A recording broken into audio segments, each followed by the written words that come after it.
You know who you are, Rick. All right. Christopher.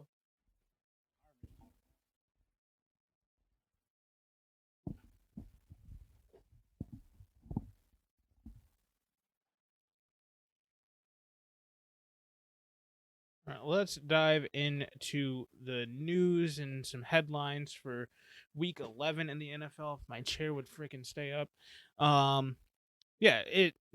We'll start with the injury report and then we'll head into some headlines. The injury report finally is not the longest list of injuries that we've seen all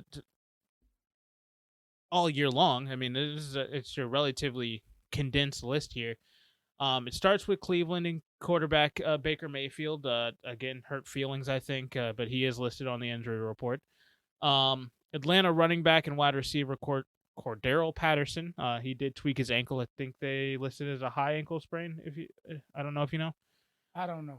I don't want to know. I do believe it's a high ankle sprain, so he should be back relatively soon. The high ankle sprain is actually the good one to have. The high? No, it's the low. No, the high one is the one that you come back way quicker from. You can't walk on it for a little while. It's a couple of days of not being able to walk on it. The low ankle sprain is the one that you can walk on it, but you can actually injure it more by playing. The high ankle sprain is the one that you just got to pain tolerance get through it. Generally speaking, minimum 2 weeks. Minimum. Gotcha. Generally speaking. So I'm not suspecting this guy back no time soon. And hey, he can take a shot. Just saying, looking at how Atlanta's playing, I don't know point in rushing him back. That is a fair point. Dallas wide receiver CeeDee Lamb is down with an arm injury. Maybe not down, but he is injured. That I didn't even know he was on a report. Yeah, no, he did have something late in the game, kind of tweak something in his arm. New Orleans wide receiver, I didn't even know this dude was still in the league. Ty Montgomery, he has a finger injury. Washington football team, Ty Montgomery, one from Green Bay. Yeah, back in New Orleans. Another back in the day. Back in the day, 2 years ago.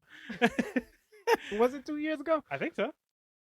My God, that was like back in 2013. Oh my God, never mind. Let's go.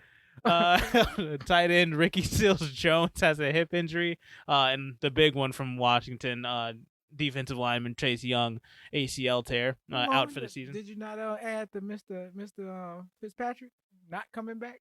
Oh, they ruled him out. I did not see that. He's done for the season? They ruled him out. Yeah, he's not going to come back. Which I was going to throw in, but you had so eloquently have wrapped up the take, and we just moved on. Oh, my bad. I was only going to say that I really believe at this point what contributed to their victory, Taylor Heineke had the assurance of knowing he's not getting replaced. This is his team now. So, which I think it should have been in the first place. I really don't understand why they brought him in. After about win 2 or 3, you won the job. Come on, I mean, it was Fitzpatrick's job to lose. Yeah, I don't care, injury and all. Dude, you're 40-something years old. He's 39. Relax. Only 40-something-year-old dude in the league right now is Mr. Tom Brady. Tom Terrific. Arizona quarterback Colt McCoy goes down with a pec injury. I almost got him on fantasy.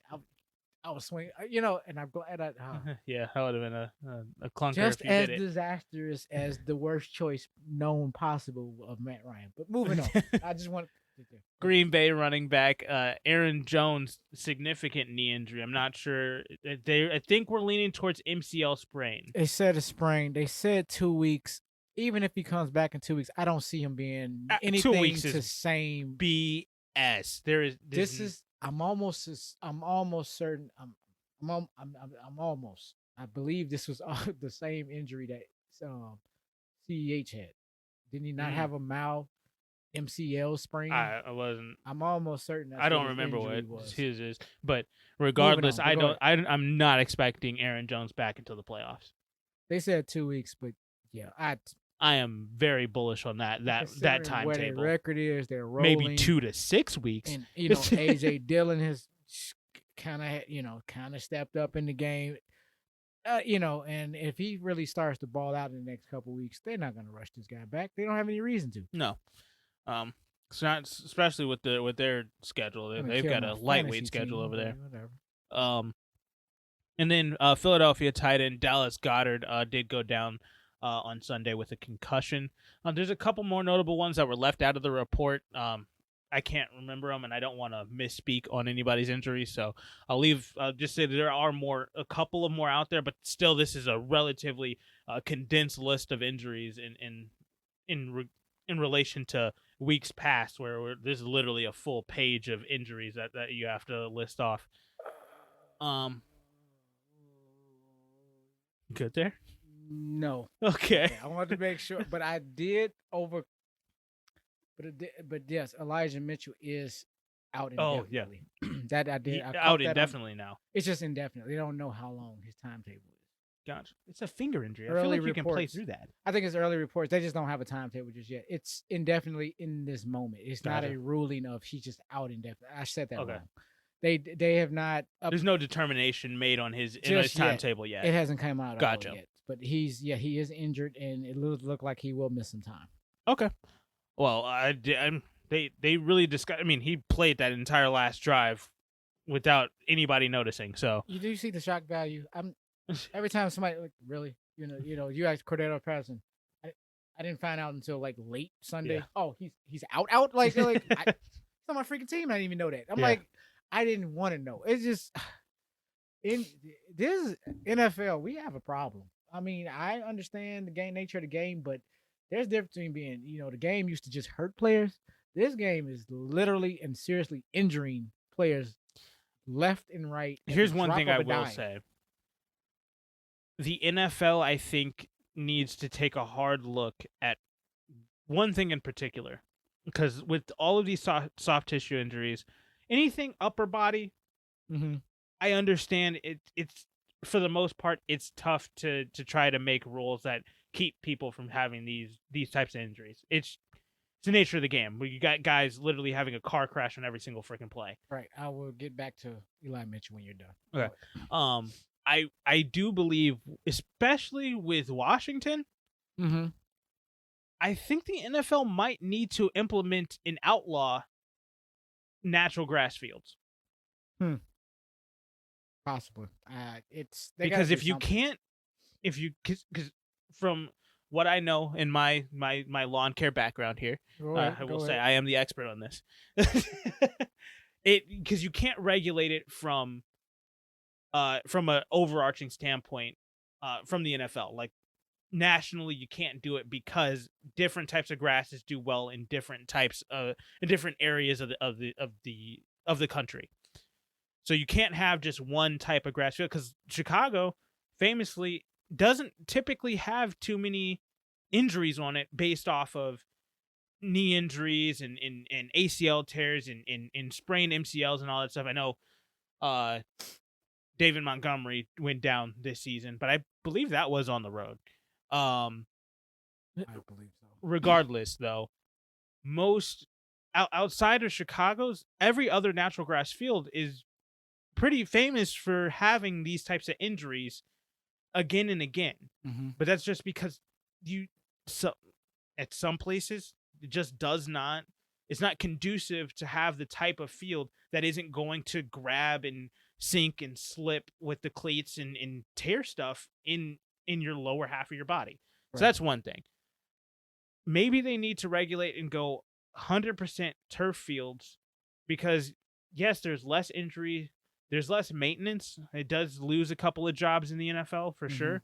But less maintenance, it makes sure that everything's regulated and guys can stop having to have cleats for natural grass, have cleats for turf games, and change their gear up. They can just be consistent, stay with exactly what they do, because these guys are creatures of habit.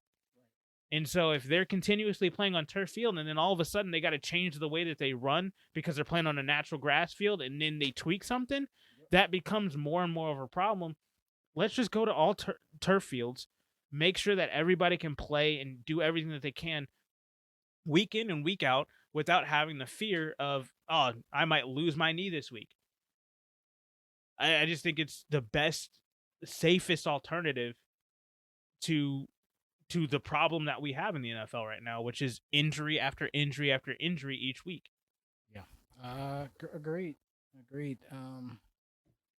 Yeah, it's every week. If you have to step into each week and when you forecast it And by the end of the week, you have to ask yourself, when the smoke clears, who's not going to be, active. And that's a real thing that's going on. And you're really trying to figure out, like, we standing in a room.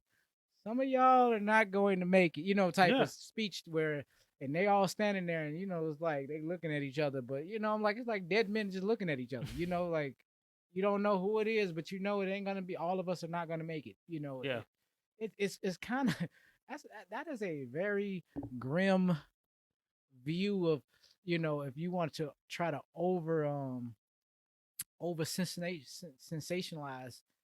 I'm saying the word wrong. No, My that's right. God. You got it right. You know what I'm, okay, I said it right. Okay. It didn't sound right. But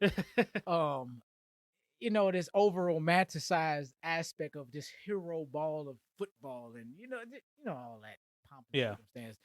Dude, these people are out here killing themselves. And I mean, literally, some of these people are not ever coming back.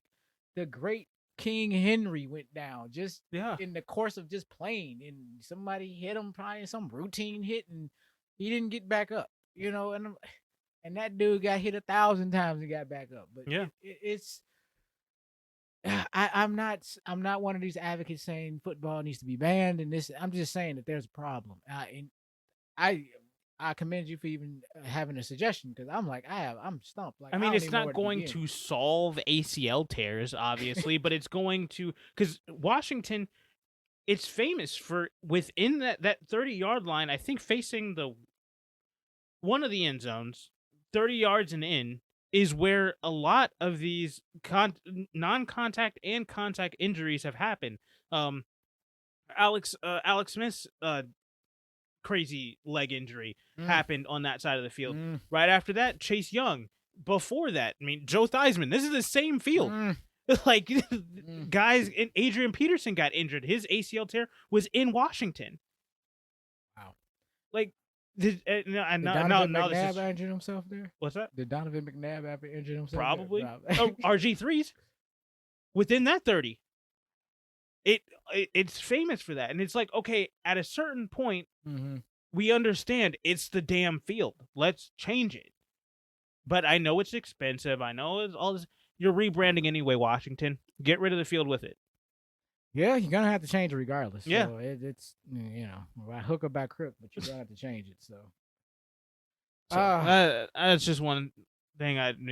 No, I'm just saying, I thought it was impressive that he actually had something just on standby, because I'm thinking, like, where do you That wasn't a standby. That was off the top of my head. Okay, even better. That's what I'm saying. I had nothing. I went to my crickets. I had nothing. I'm like, I don't know what to tell y'all. Like, y'all got to do massive. Because I think if we can go try to football, I don't know.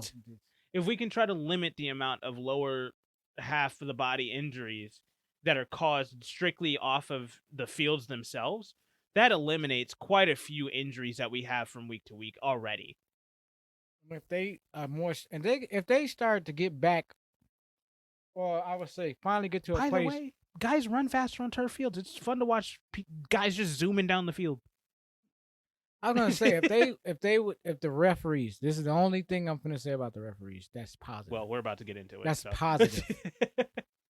If they would actually be consistent enough to call targeting for what it is, that will help, decrease some of these injuries in general. But they don't. They're very. It's just inconsistent across the board. Now, go ahead. That's all I want to say about that. But about injuries, but ref wise, Pete Carroll, speaking of the devil, calls out the refs specifically after their loss to the Packers. Now, I don't agree that the reason Seattle lost was because of any play calling that happened in this game. I believe it's because you failed to get an offensive line to protect your damn quarterback. That's a franchise quarterback who's literally told you what he wanted and needed from you. But not going to get back into it. But I think that this is just finally now we're having, because last week we had Mike Tomlin come out and, the refs are doing a fantastic job. BS. You should have lost the game last week after those BS calls were made for your team, basically. Right. The refs bailed you out multiple times in that game on Monday night against a team that shall not be named. But with this game now, Pete Carroll is saying, well, no, hold on. The refs aren't perfect. They've made some mistakes. And on top of that, more ref news comes down the pipeline. Officiating analyst John Perry, former NFL referee himself, says Sky Judge is gaining momentum after the conversation, or That was in my me standing on notes. my soapbox I was going to last ask week. you to come back to that. I was going to ask you for the listeners to revisit what I would say if you wanted to add your caveat to it, go right ahead. Like I thought that was very interesting. Now that I heard reports of there's momentum growing here. But No, please, my only caveat is that yes, Sky Judge, please, but also make it a anonymous Sky Judge, because to make them as impartial as possible, so that they can just do their job and not be ridiculed for it, but just do the job right. Be honest to the job of getting the call right, not trying to have an ego about being right or wrong about the call. right. So that's my only caveat to it. But John Perry comes in and says, "Hey, this is gaining ground. This is something that definitely is probably going to be brought up at the next owners meeting." I wouldn't understand why because any self-respecting official, I feel, would invite the help. I think they would love to not be yelled obscenities at all game long, because it's their fault that they're making the wrong call and it's all against them. No, now you can take some of that onus off of the official that's on the ground making the call, and you can put some of that on some just mystical being that nobody knows the name of, the Sky Judge. It's his fault, not mine. I didn't. He made me overturn the call. I'm on your side, bud. You can just one of those things. You signed on to Facebook at the very beginning when you first. You remember that old anonymous male or female figure thing? Yeah. That's exactly what the Sky Judge should look like. It's the Twitter egg. You know, you get wow. Well, you got the distorted, the shaded out figure person talking in the dark, and the deal or no deal banker. Yeah, that guy. Like who is that guy? I don't know. You just know he's a guy. Yeah. Exactly. No one should know who this person is. It's almost like an air marshal. I shouldn't know. 32 people that nobody knows, because my other caveat was that they're on site. They're right there, immediate communication directly down to the head official. 32 new jobs. I don't ever want to know their names.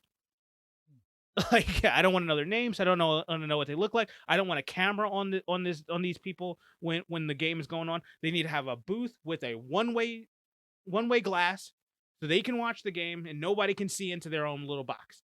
Should be some kind of, I don't know, some kind of, I'm gonna say secret passage to how to get in out of where. But they should not be. No one should be able to see them enter or exit the booth at any point. Yep. Anybody for that matter. It just should be. They get in there before the game, before you let fans in. And it's in some kind of, you got to take the back elevator with the back end opens, and and it needs to open it with a key, and it just shouldn't be something behind a safe vault door. I shouldn't be able to hang back at the end of the game and watch you walk out the stadium. No. Like it was him. You know what I'm saying? You could kind of figure out. Have it be where the whole broadcasting station is, not directly next to him, but in that same area, because then they can just put on a press pass and walk out with the rest of them. Yeah, you make no heads or tails of who's who. You shouldn't be able to. Yeah. I'm. There's ways to get this done, people. Okay, let's be real. But with that, I agree. More so now than. They need another. Yeah, they damn sure need another set of eyes this year. Yeah, we need 2-3 Sky Judges per game. I'm like, no, just one, because then you got guys. Because we need one for the back judge. We need one for the ref. Then we need one for the side judge. With the Sky Judge, they also have, because I think it's called like Zone Hawk technology or whatever.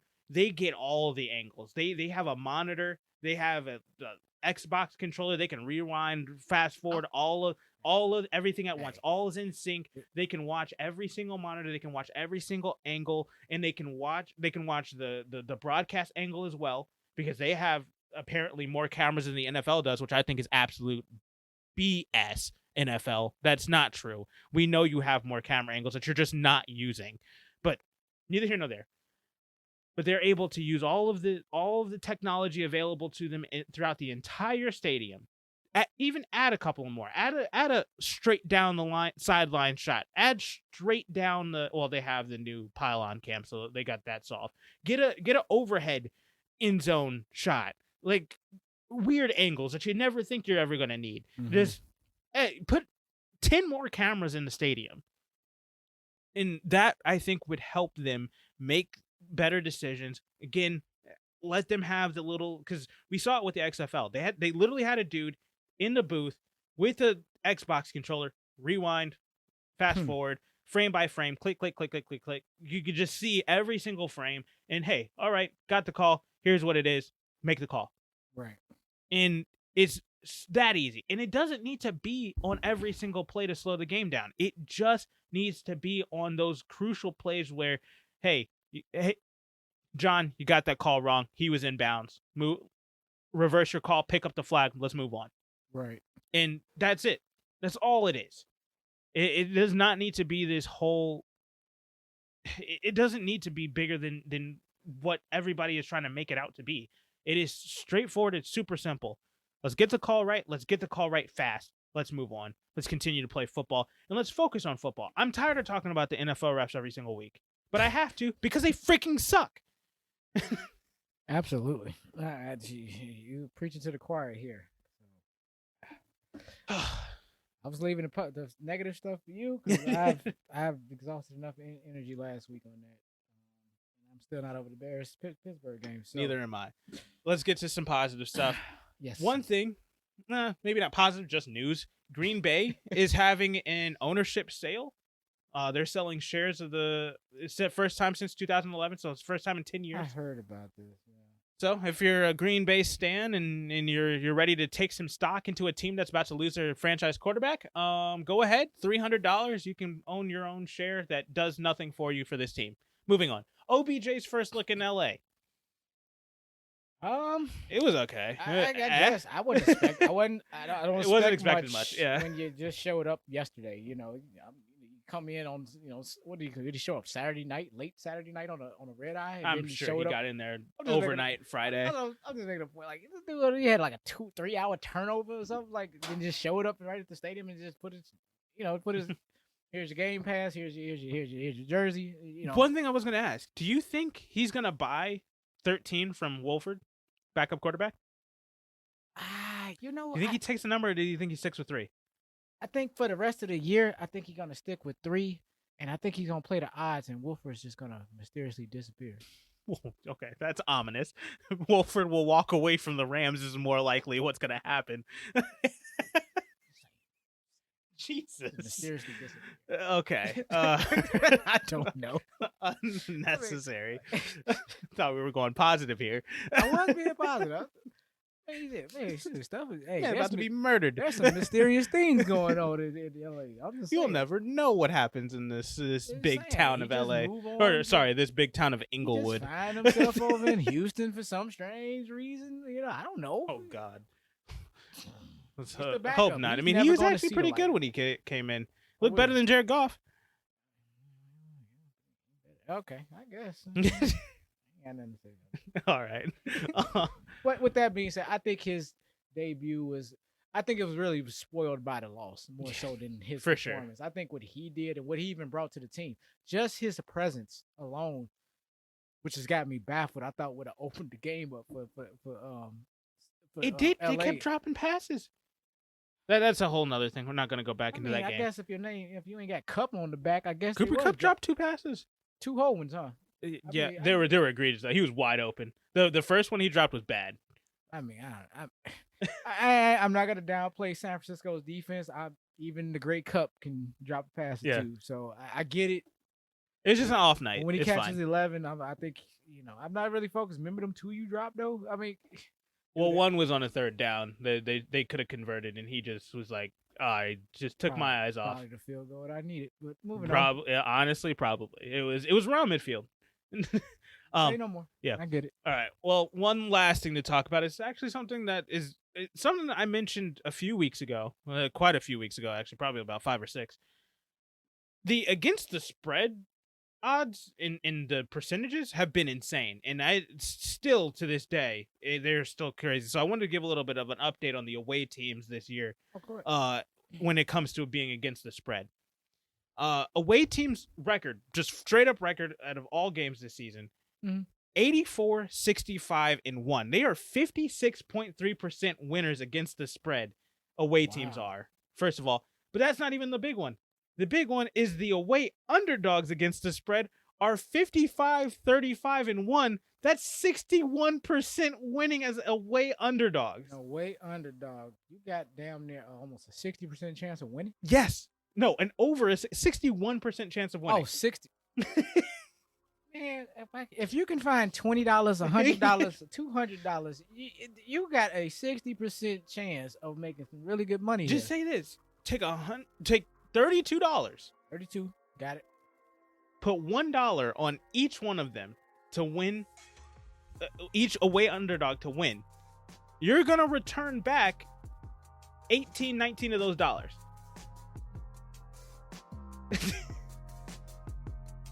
Not bad. Not bad at all. So I just thought those stats, that line for any degenerates out there, go put some money down on these away underdogs, because they are absolutely murdering it right now. Yes. So